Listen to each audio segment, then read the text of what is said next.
Halo semua, temukan berbagai kisah yang menarik di dunia membaca dan menulis bersama saya Ahmad Semangat di obrolan seru Alinia.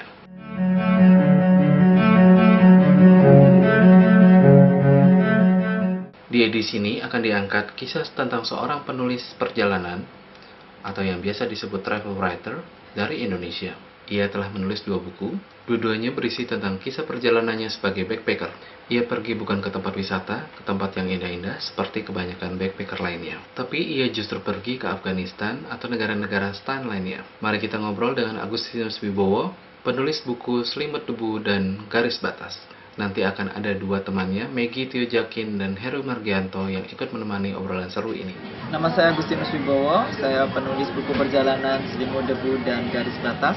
Di mana Selimut Debu ini mengisahkan perjalanan yang saya lakukan pada tahun 2006 di Afghanistan, dan Garis Batas adalah perjalanan melintasi negara-negara Asia Tengah yang kebetulan namanya semuanya berakhiran dengan stan, yaitu Tajikistan, Kyrgyzstan, Kazakhstan, Uzbekistan, dan Turkmenistan. Gus, apa yang menggerakkan Anda untuk menjadi backpacker dan kemudian menjadi penulis perjalanan? Awalnya mungkin simpel sekali, yaitu adalah perjalanan adalah proses untuk menaklukkan sebuah tantangan. Waktu itu aku startnya dari Beijing dan cita-citanya melakukan perjalanan darat sampai ke Afrika Selatan. Tapi akhirnya aku stuck ya di Afghanistan karena memang kehabisan dana dan akhirnya terpaksa untuk bekerja di situ. Tapi selama proses perjalanan itu sendiri, aku menyadari bahwa mungkin perjalanan ini aku gak bisa ulangi setiap saat gitu loh. Mungkin ini ada lifetime experience, jadi mungkin satu-satunya pengalaman seumur hidup. Jadi setiap hari aku memang nyatet ke dalam bentuk buku harian yang itu kemudian aku taruh di blog. Jadi di satu sisi selain untuk menaklukkan tantangan, ada rasa juga ingin berbagi ya, dimana aku juga ingin supaya orang-orang pembaca yang mungkin belum berkesempatan untuk melakukan perjalanan itu bisa mengenal gitu kehidupan di sana, kemudian juga ngerti cerita-cerita orang di sana. Siapa tahu bisa saling belajar lah dari kehidupan atau belajar dari keberhasilan maupun kegagalan mereka. Tapi kemudian setelah aku tinggal cukup lama di Afghanistan dan di Pakistan, aku merasa perjalanan itu bukan lagi proses menaklukkan tantangan, karena selama itu aku sudah melebur ya dalam kehidupan di situ, sampai akhirnya perjalanan itu jadi sebuah ya kehidupan itu sendiri gitu loh. Sudah tidak penting lagi eksotisme itu, dan itu yang kemudian mengilhami aku untuk mengubah dari bentuk blog yang semula hanya catatan harian ke dalam buku yang lebih mengajak orang untuk berkontemplasi dan reflektif. Bisa dijelaskan proses kreatif Anda? Semula yang dalam bentuk blog itu sifatnya adalah travel log. Jadi hari ini aku ngalamin apa, aku catat dalam buku harian. Hari itu juga setiap hari aku nyatat dalam buku harian, dari interview orang-orang, dari bukan interview sih waktu itu, istilahnya lebih ke ngobrol-ngobrol ya dengan orang-orang. Aku catat dialog-dialog itu, aku tulis dalam buku harian. Mungkin tidak terlalu banyak meditasi atau kontemplasinya, lebih ke deskriptif dan mencatat apa saja yang sudah dialami di jalan. Jadi lebih ke dalam proses pencatatan buku harian yang mungkin tidak terlalu mempertimbangkan unsur sastranya waktu itu, lebih ke untuk kepentinganku sendiri dan untuk ditaruh di blog aja. Persiapan apa yang dilakukan sebelum melakukan perjalanan? Apakah riset? Apakah belajar bahasa? Kalau dulu ya, awal aku melakukan perjalanan, aku nggak baca sama sekali. Jujur waktu pertama kali jadi backpacker tahun 2002 ke Mongolia, itu karena pengalaman jadi backpacker pertama. Jadi aku baca Lonely Planet sebelum pergi ke sana dan menghafalkan semua kata-kata yang ada di halaman belakang itu, yang bahasa Mongol itu aku benar-benar hafalin. Itu karena ada rasa takut untuk jadi backpacker. Sudah sana Afghanistan aku benar-benar buta, aku nggak tahu di Afghanistan itu petanya seperti apa, ibu kota Kabul itu kayak gimana. Nggak ada Lonely Planet tentang Afghanistan waktu itu. Aku cuma baca ada satu travelog orang Hong Kong yang pernah ke Afghanistan dan bilang, wah it's cool man to go there gitu ya. Sekarang aku lebih banyak sebelum pergi aku belajar dulu bahasanya, setidaknya tahu gitu ya gimana komunikasi dasar dengan penduduk setempat, belajar juga tentang sejarahnya. Kemudian selama di tempat itu aku juga selalu baca, selalu banyak nanya orang juga, dan sesudah itu dalam proses menulis aku tetap baca gitu. Jadi membaca itu nggak pernah berhenti dari sebelum melakukan perjalanan, selama di jalan, dan sesudah di perjalanan.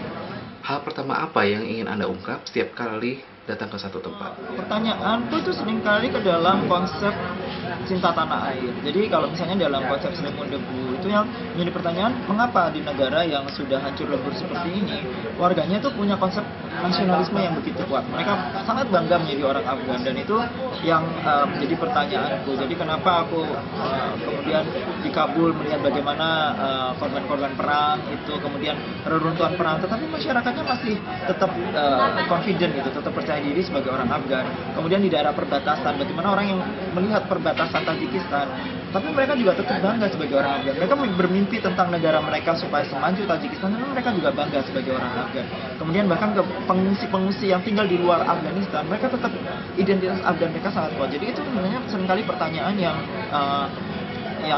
menghantuiku sejak aku masih kecil. Aku juga selalu dihantui pertanyaan oleh nasionalisme gitu. Kebetulan karena aku minoritas ya Tionghoa di Indonesia, pertanyaan tentang nasionalisme itu sering juga ditanyakan, baik dari lingkungan maupun dari keluarga juga. Sebenarnya mana yang kamu cintai, Indonesia atau Cina, misalnya begitu. Jadi konsep kecintaan terhadap negara itu sudah mendarah daging sejak aku kecil. Di buku Selimut Debu ini, isinya kan tentang Afghanistan. Apa relevansi menulis Afghanistan untuk publik Indonesia? Sebenarnya ada dua hal di sini yang ingin saya sampaikan. Yang pertama itu, aku lihat Afghanistan itu adalah negara yang sebenarnya ukurannya nggak gede, nggak ada sumber daya banyak, dan dia sangat gigih gitu ya. Ketika Uni Soviet menyerang mereka sangat gigih untuk membelanya. Negara yang nggak ada sumber daya apa-apa, tapi warganya punya rasa cinta yang begitu kuat terhadap negara itu. Jadi kita lihat bagaimana suku-suku Afghanistan itu bersatu untuk melawan adik kuasa waktu itu Uni Soviet, yang akhirnya Uni Soviet sampai kalah dan sampai meninggalkan Afghanistan, dan sesudah itu Uni Soviet pun bubar. Itu termasuk salah satunya penyebabnya adalah perang di Afghanistan. Jadi di satu sisi kita bisa belajar banyak dari Afghanistan, bahwa ternyata konsep cinta tanah air itu tidak perlu terlalu banyak alasan gitu. Tidak perlu negara kamu kaya, kamu harus menunggu negara kamu kaya atau besar kamu cinta tanah air. Lihat Afghanistan yang hancur lebur seperti itu, bangsanya terhadap punya cinta yang begitu besar terhadap Afghanistan. Tapi di sisi lain ada hal yang bisa kita hindari dari contoh Afghanistan, dari model Afghanistan di sini, karena dalam konsep Afghanistan itu kan artinya tanah bangsa Afgan gitu ya. Sedangkan arti Afgan itu pada awalnya adalah bangsa Pashtun, sehingga suku-suku yang ada di situ dia sebenarnya tidak merasa terlalu terikat dengan bangsa Pashtun atau terikat dalam satu konteks yang sama sebagai penghuni negaranya bangsa Pashtun. Jadi satu hal yang sangat disayangkan dalam Afghanistan sekarang ini, mengapa mereka selalu gagal gitu ya? Mengapa mereka selalu walaupun sudah berhasil setelah mereka berhasil mengusir Uni Soviet, mereka malah terjebak dalam perang saudara sendiri, saling membunuhkan sendiri, dan sampai sekarang kondisinya sangat amburadul.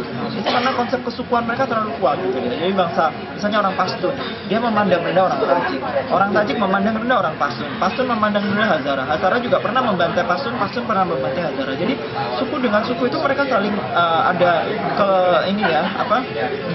superioritas yang luar biasa, yang terlalu tinggi, di mana mereka susah sekali untuk bersatu. Dan ini yang seharusnya diperbaiki oleh Afghanistan kalau mereka ingin maju sebagai satu entitas yang kuat, yaitu mereka harus bersatu sebagai suku. Dan setidaknya kita di Indonesia belajar jangan sampai mengulangi masalah itu.